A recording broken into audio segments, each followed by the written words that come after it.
Gym revenue often drops in summer, and we all know it. If you don't do something about it right now, you're going to be the victim of a summer slump in 2025. The good news, we are going to lay out a plan to help you avoid that with summer camps for kids. This is Run a Profitable Gym. I'm your host, Mike Warkentin. Please hit subscribe wherever you're watching or listening with my thanks. With me today, Debbie Rosslan of CrossFit Unstoppable in Missouri. She's a gym owner who's had great success with summer camps for kids. Deb, do you think we can help people avoid a summer slump today? Sure thing. Aha, I'm excited about it. So I'm going to jump right into it. So I'm going to ask you, I always looked at summer as a period that I had to survive and I wasn't thriving. Is it actually an opportunity as a gym owner? Of course. Yeah. In the past, I was kind of like in the same boat, and I utilized my PE background to try to do some different things for the kids in the summer. Yeah. Did you ever have really bad summers? Because I sure did. Yeah, back in, I think, 2014, I was trying to find something that would help boost the revenue. So I came up with I think we went for 8 weeks. We did an 8-week camp, and we did like field trips, different things like that, went to the pool. You know, we had people who could drive us, and it turned out to be a good success, but looking back now, I don't know how I survived that. Yeah, I had some dark times, and year after year, I'd look at it and I'd say, why is my summer revenue so bad? And I'd figure out, I hadn't done anything to drive it up. And then I had summer cancellations, vacation holds, and all the stuff that everyone else gets. But then I wouldn't do anything about it. And it happened year after year after year. And it wasn't until we actually started planning about now for summer that we actually had some success and things turned around. So if you're listening out there, the time to do it is right now, because summer kids and parents, everyone's making plans right now. If you do nothing today, you're going to have a tough June, July, August, and we're going to try and prevent that. So you said that you had some summer slumps in the past or some things that you didn't really like. What does summer look like now at your gym? We're pretty busy, between I do a 1 or 2 week camp for just, the kids, that kind of thing. But then we also do speed and agility camps. We do some volleyball programs, strength and conditioning programs, and we do it in the morning, which isn't ideal for some parents, but it's just what works for us, and it keeps the kids busy throughout the summer. So we stay pretty busy. Okay. So you said speed and agility. What were the other ones that you had on your list? Strength and conditioning. I do some jump training for volleyball athletes. And then we do one-on-one personal training for the kids in volleyball, because we have 2 volleyball courts in our gym. Okay. So that's utilized a lot throughout the year. Do you get a lot of repeat business? Like, is it the same kids coming back every year as they age up? Or is it a new crew every year? Or how do you acquire these people? Usually it's a new crew, and I've got like 4 different Facebook pages. I try to do some affinity marketing, bringing the parents, sharing with my members, hey, we're doing a CrossFit Kids camp. I already got parents asking me if I'm doing a week after the school gets out, doing my 1-week camp because it was such a success. And then I'll just send out emails to my past participants to come in and try it out again. It's middle school kids, grades 6 to 8. So, but then the younger ones, it's usually grades 2 to 6. So I have a different age group for each thing. So how much revenue can a kids program generate? Give me an idea of what's possible. So it depends on, how many kids you want to accept. Usually for my jump programs, I want to limit it to, 6 to 8 kids, and I can make anywhere from, $70 to $100 an hour for that. For my kids camps, I usually charge, $30 a day, and that's just for 3 hours. So I can, within the camp that I'm planning on, I think I'm going to be making $85 an hour. So it just depends on how much you're charging and how many kids you're willing to accept. How many kids are you willing to accept? What's a good number? It depends. Usually for the kids camps, I'll take up to 12, just so we can make like an even number for games, events, things like that. I've had PE classes that have 40 people in a class, so I can handle big groups. But I don't want 40 little kids. Yeah, and that's wise. I think there's a limit with kids where you know one to 10, 12 if you're very skilled is good. We get 1 to 20, that's where you start to get in trouble. In a PE setting, like you're skilled in a classroom, you might be able to handle it. As a fitness coach, often a second trainer comes into those situations, and you can do your pricing model to kind of figure that out and decide if you want to manage more people, you might change your prices a little bit. Let's talk about the essential elements of a kids program. Like, what should gym owners put into these things? Because a lot of people right now, if they're sitting there and they have nothing planned, they're going to say, okay, I don't know how to set this up. I don't know what to do. I don't know. Like, how many sessions would a good kids program offer? How many weeks would it go? What kind of stuff would you offer listeners for that? First of all, I think you want to make it like a 4 to 6 week program. Right now, my volleyball programs are just based on like month to month with 8 sessions in a month, which is a good place to start, to see what their progress is, showing that. For kids programs, 2 times a week. But the big thing is to make it fun to where they want to come back. Because if you make it to where, they're dragging and they don't want to be there, then you're not going to get that recurring revenue. Anywhere from, 2 to 3 times a week, 4 to 6 weeks long. I think that's a good starting point. Is fun different for different age groups? Like, our kids, when you have like young, like say 6 to 9 kind of age group versus like 12 to 15, is a definition of fun different for those children? Yeah, I think, all kids want to be competitive, but they want to play games. And, being the PE teacher I am, I always try to gamify things. And you can even ask my members in the gym. We'll play games here and there, just to make people laugh and, be silly sometimes. But I think the, fun for the little ones is, playing the games that they like to play and, make fitness fun to where they want to come back.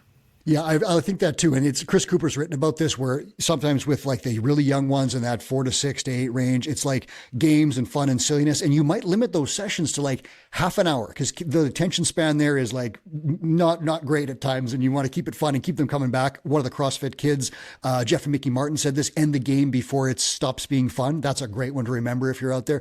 Then Chris has talked about when, he called it a varsity program and things like that, where they have older group. For those kids, fun is different. They might want to do sports testing or performance testing or some competitive stuff, and they might have performance goals where like winning and competing is fun for them. Whereas for kids, flapping the parachute around might be fun. So he recommended 3 age group splits, and it was in the range of like 6 to 9, like 10 to 12, and 12 to 16 or something like that. But you can figure out something that works for you. Piece of advice that I'll give you is, if you have nothing on the table right now, look at your membership, figure out where the majority of members' kids fall, and just hit that one age group hard. And then you can look at expanding, but it would be better to have one big program than say 3 sparse ones. Deb, have you ever been challenged to like set your prices too low? Like, that was a mistake that I made. So I looked at my membership and I said, okay, I'm charging $157 for a kids program. For an adult program, I'm going to charge $100 or $90 for a kids program. That was a big mistake. Have you done that? Yeah, I look back when I first started and, I was like, why did I do that? So, yeah, it takes, I think, a lot more energy as a coach for kids, just because, you are taking care of the discipline and, keeping them on track. And, they're not as mature as our adults in the class. So they should be priced just as much as, I've priced some of my kids' stuff higher than my adult memberships. And the parents are willing to pay that because they see the value in helping out their kids.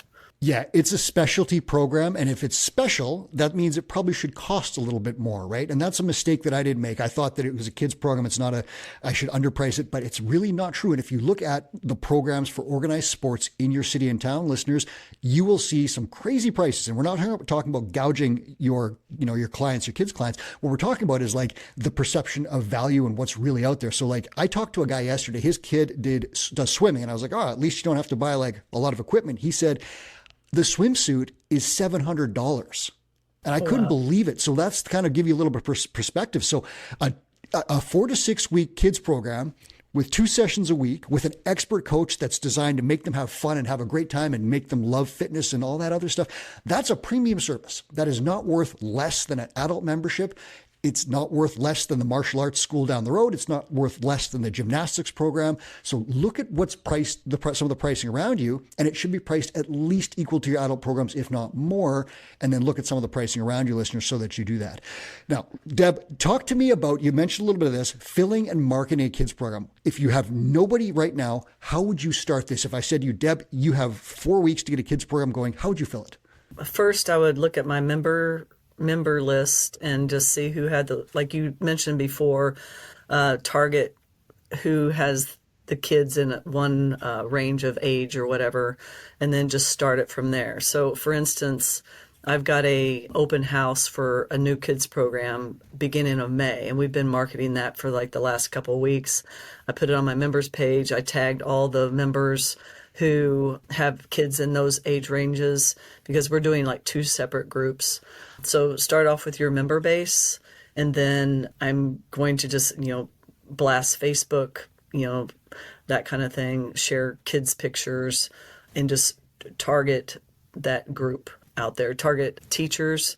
I've got a lot of teacher friends who, in elementary school, so I will get with them and they share my posts, those kinds of things. Have you found it when you've talked to your members and you said, okay, I have this program coming up, let's say speed agility or whatever it is that you've got going on. Are they immediately interested when they have kids? It depends on how busy they are because their kids are in so many other different things. But if I can make it to where they know it's going to be benefiting them, then usually they'll sign on. But a lot of my programs, I've got a big list of volleyball kids who, come back around anytime I have something going on. So then it's going to be key for you to keep a mailing list and to say, okay, these people were in my program. Next year, I'm going to email them all again and say, this is coming back. Are you still interested? Do you do stuff like that? Yeah. So I've got a spreadsheet that has everything listed, 3rd grade, because I start my volleyball program at 3rd grade. And then I just I put them to the next level. So I've got from 3rd to 9th grade of the kids who've been involved. Okay. Talk to me about the pack mentality of parents. Like when you find one parent who's interested, is it very easy to then say, hey, I want to surround your kids with the very best other kids. Can you give me some names of some people who might be interested? Has that ever worked for you? A few times, like this open house that we're having, I messaged the people who are interested because they've done my programs in the past. I was like, okay, bring a friend with you. And that has helped. It's also helped with my jump program, my volleyball, bring a friend with you, and then they end up signing up. So it's good stuff. Local Facebook groups, has that worked well for you? I tend to stay off of those. I don't really, I've never gone onto that. I know people have tagged me in some things on that, but there's really, I think, one Jefferson City site that I could go on, but I stay off of that because it's a lot of negative things too. Yeah, it sure can be, especially right now. But if you're listening and, Deb's got a whole network outside of that. But if you're not, you could start looking into like local groups for parents or local groups for community clubs or kids activities, any kind of stuff like that. You could even start talking like hockey groups. Hey, hockey parents, I have got an upcoming program to get your kid ready for next season. This is dryland training, 4 to 6 weeks, 2 times a week. These 2 age groups, message me for details. That's kind of the help first Chris Cooper philosophy. I've got always have his book within distance here. That's the idea, is offering some help in those local groups. You could absolutely do that, and it works wonders. If you don't have to do that, you could definitely do this. Deb mentioned affinity marketing earlier. That's where you're talking to people that are close to you, and that's where you're saying, hey, Tim, your son, he loves hockey. I want to get him in this program. Do you know of anybody else who might be a perfect fit for that program? And you can kind of use this 6 degrees of separation thing to get an entire program filled without spending $1 on ads. Like that works really well. Deb, do you spend any money on ads? For my my regular membership, I do, but I've boosted some ads for like my kids stuff, and it's worked in the past. But I tend to stick to the affinity stuff and the groups that I have right now. So And that's my recommendation, listeners, is if you are getting something on the line, on the rails right now, don't worry about figuring out a paid ad campaign if you're not an expert at that.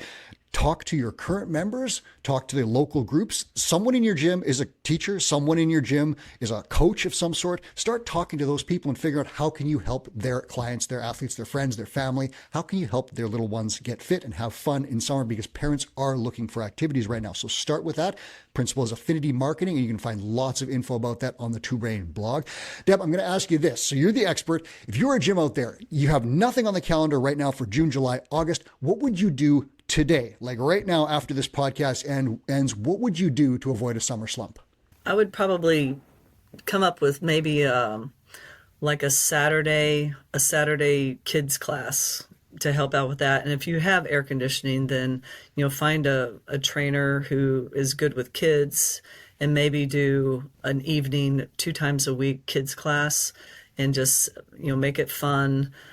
And there's so many things out there that you can do that you could get those kids signed up. And we're planning on trying to do a 2 class a week during the summer in the evenings, and then also maybe a Saturday or Sunday morning class. So if I threw this at you, so I'm going to run this by you, this would be a plan. You could do, listeners, if you're out there, you could say, I'm going to run a 6-week session starting from, call it June to mid-July. And you're going to go, let's say Saturdays at 9 a.m. if that works for your space in your gym or something like that. And you're going to do 6 sessions.